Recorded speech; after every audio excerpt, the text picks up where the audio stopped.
ayocaca hueli sampa que puas. Que más polihuise tlahtolca manali, eli queja miki. Huamias miqueja, huamias miquise. Eli queja quema tlapani se tescatl. Inintos, eli queja acahuilotl. Tlen sampa notequi, pampa ayocaca molinie. Aunque más pano yani, más igual me mocagua. Soy Gabriela Vadillo, creadora y directora de 68 Voces, 68 Corazones, una serie de cuentos indígenas animados narrados en su lengua originaria, que busca ayudar a visibilizar las 68 lenguas que tenemos en México, así como visibilizar también la gran riqueza cultural y étnica que somos, reflejada totalmente en nuestra diversidad. Soy diseñadora gráfica, la vida me fue llevando hacia la animación y hacia la dirección. Y desde que estudié diseño, recuerdo pensar en el diseño en la parte útil, la parte funcional y no solo la parte estética. Una de las cosas que me motivaron a estudiar diseño en su momento, o me emocionaban en su momento, era el poder desarrollar material didáctico. La vida nos va siempre llevando como por distintos caminos, me llevó hacia el lado de la animación y justo en Televisa, en donde ahí fue una segunda escuela para mí, donde aprendí animación. Y fueron 8 años de aprendizaje que también llegaron obviamente a un cierre, a un ciclo, como cualquier escuela. Pero al cierre de este ciclo y después de pues toda esta práctica, se podría decir, fue y sucedió esta gran pregunta como de, bueno, ¿y ahora qué? ¿Ahora qué sigue? ¿Ahora dónde puedo seguir creciendo? ¿Qué puedo hacer? ¿Qué quiero hacer? Y es curioso ver cómo las cosas se van acomodando y cómo todo lo que vamos viviendo va formando parte y nos va ayudando a construir un camino. En mi caso, crecí escuchando de mi lado materno cómo mis abuelos eran de Mérida. Mi abuelo incluso sabía algunas palabras mayas, mi abuela siempre hermosa, radiante y con fotos en su casa con huipil o terno. Y cuando estuve en la universidad logré hacer mi servicio social en Mérida, lo cual me emocionaba muchísimo poder ir a la ciudad de donde eran mis abuelos, conocer más el lugar, estar ahí, era la primera vez que podía estar ahí por un largo tiempo. Sin embargo, fue muy triste ver cómo en una de las comunidades cercanas a Mérida, las madres no querían que sus hijos aprendieran maya, no querían que sufrieran lo que ellas habían pasado. Creo que ese fue el primer momento o como el primer impacto para mí de ver la discriminación hacia la comunidad indígena. Porque aunque el tema de la discriminación es un tema que sabemos que existe, sin embargo, para mí en ese momento fue realmente lo que me hizo una conciencia de lo que ha sufrido la comunidad indígena por leyes mal aplicadas, por leyes hasta cierto punto absurdas, hace 80, 100 años, donde no se permitía que hablaran en su lengua originaria, se les castigaba, se les lastimaba, y que realmente tiene poco, unos 30, 40 años, que apenas cambiaron esas leyes, que ya las lenguas originarias son lenguas nacionales, que ya se les está intentando dar todos los derechos, sin embargo han sido muchos años de malos hábitos. Y siendo mi abuelo bueno, mis abuelos, pero en especial mi abuelo de Mashcanú, una comunidad cerca de Mérida, teniendo él ascendencia maya y habiendo crecido yo como escuchando que venía de allá, fue algo que me hizo un shock, ¿no? Como yo pensé que estando en Mérida iba a escuchar con más gente hablando en maya, que iba a ser totalmente, o iba a ser más natural, ¿no? Sabiendo que era una de las lenguas que mayor número de hablantes tienen. Pero escuchar esta historia o ver realmente a estas madres haciendo eso fue un tema que hizo un punto de partida.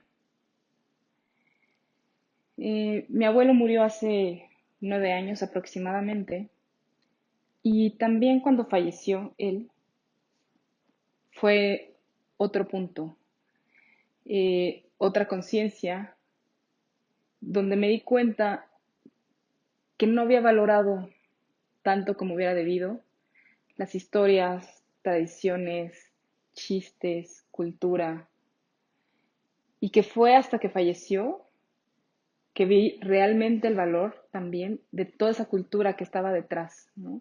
Porque obviamente fue la pérdida de un ser querido, pero también de toda esta puerta a un mayor conocimiento, a una cosmovisión diferente, a formas de hacer diferentes las cosas.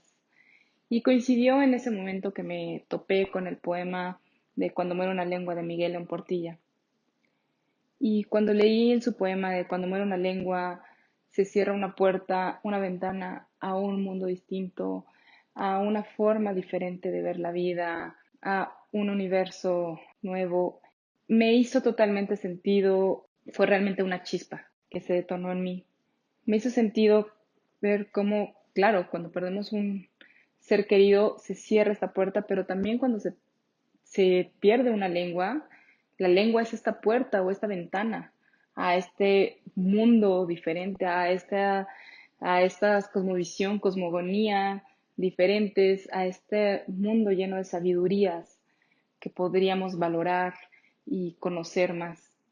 Y como les decía, es curioso cómo se van uniendo las cosas y justo ante esta pregunta de qué hacer, y ahora en retrospectiva veo cómo también se me quedó muy en inconsciente un libro que había leído años atrás, El arte de amar, de Eric Fromm. Y Eric Fromm nos menciona en su libro, quien no conoce nada, no ama nada. Si lo logras comprender, también se puede amar. Y mientras más sea el conocimiento de algo en particular, más grande puede ser el amor hacia este algo. Se me hicieron palabras muy poderosas, muy reales, ¿no? De cómo y aplica para todo, para las personas, para la cultura. Si no nos damos esta oportunidad de abrirnos a conocer algo, no podemos amarlo. En mi tiempo en Televisa tuve la oportunidad de ser parte de un gran proyecto que se llamaba Imaginantes, creado por José Gordon. Y el último corto animado en el que me tocó participar era sobre David Grossman, un autor y activista israelí que ha escrito mucho sobre el conflicto de Israel y Palestina. Y en este guión, José Gordon nos invitaba a imaginarnos sin miedo y nos contaba la historia de un niño que le tenía miedo a los conejos, aunque nunca había visto un conejo. Y a la vez un conejo que le tenía miedo a los niños, cuando tampoco había visto nunca un niño. Y cuando de repente se cruzaron y se vieron, fue tal el impacto y se dieron cuenta que no eran nada de lo que habían imaginado antes. Y se me hace una gran reflexión también de cómo si nos quitamos los prejuicios, si nos abrimos realmente a conocer a los demás, a las demás personas, a las demás culturas, las demás lenguas, realmente podemos lograr amarlas y por lo tanto cuidarlas, por lo tanto valorarlas.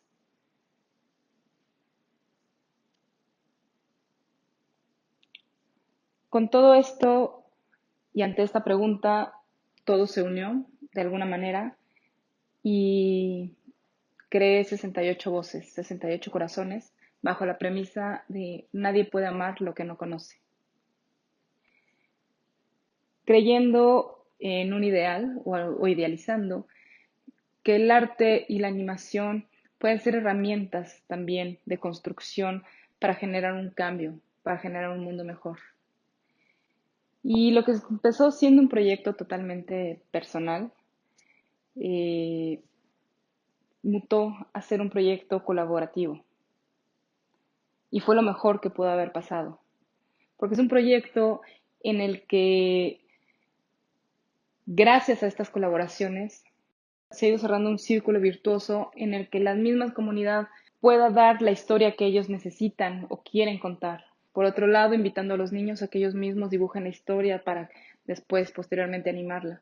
Y que estas mismas historias puedan servir a ellos como herramientas en escuelas, eh, con los mismos padres de familia, donde ellos lo necesiten, pero que sea una herramienta que les sea útil.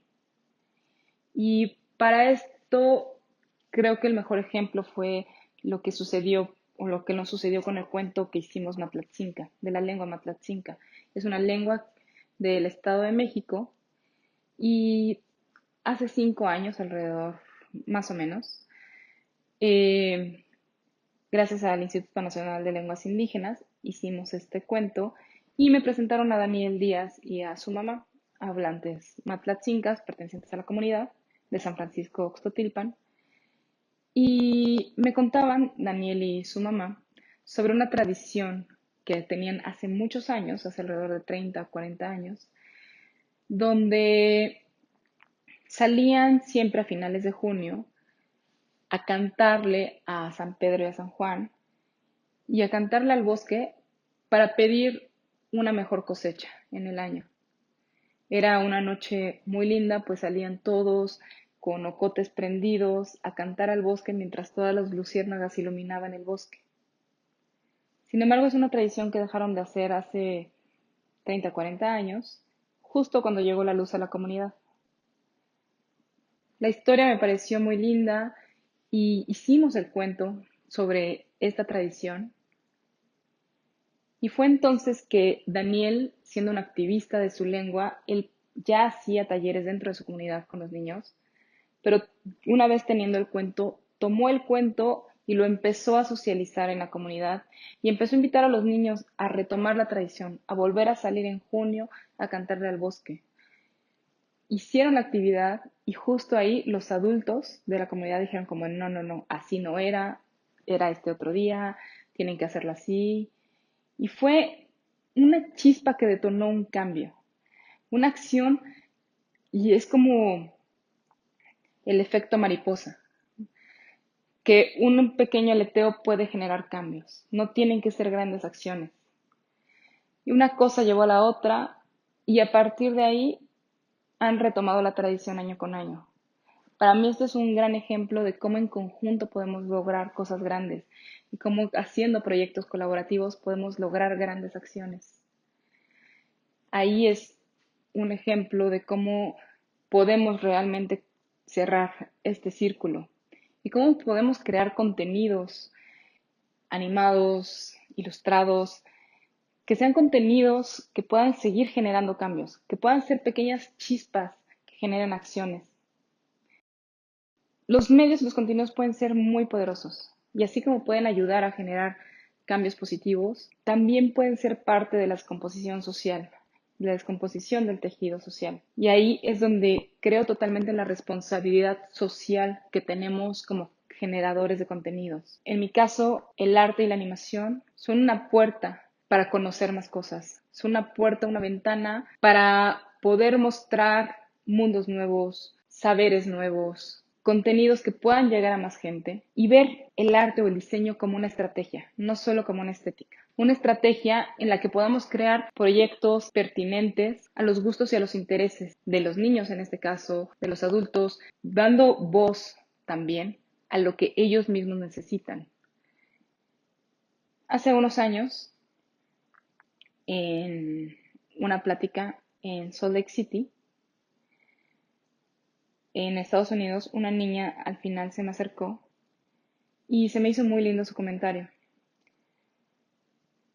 Me decía, gracias, porque ahora ya le puedo mostrar a los niños de mi escuela lo que es México y no solo lo que ven en las noticias. Fue un comentario que se me hizo muy conmovedor y son de las cosas que obviamente nos impulsan a seguir con este proyecto y con otros proyectos que puedan seguir generando estos cambios, estas acciones. Creo totalmente que no estamos en un momento en el que podamos sentarnos a no hacer nada.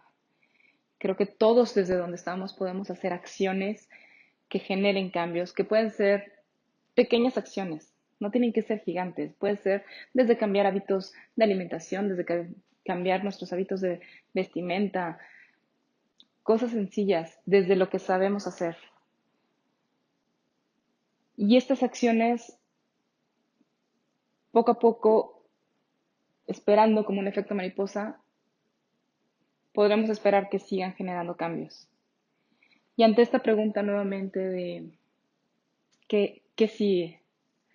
Creo que todos nos lo hemos preguntado, o todos nos lo vamos a preguntar en algún momento, como de ¿y ahora qué? Y creo que parte de la respuesta está en qué queremos hacer y sobre todo qué futuro queremos. ¿Queremos ser parte del problema o queremos ser parte de la solución? Gracias.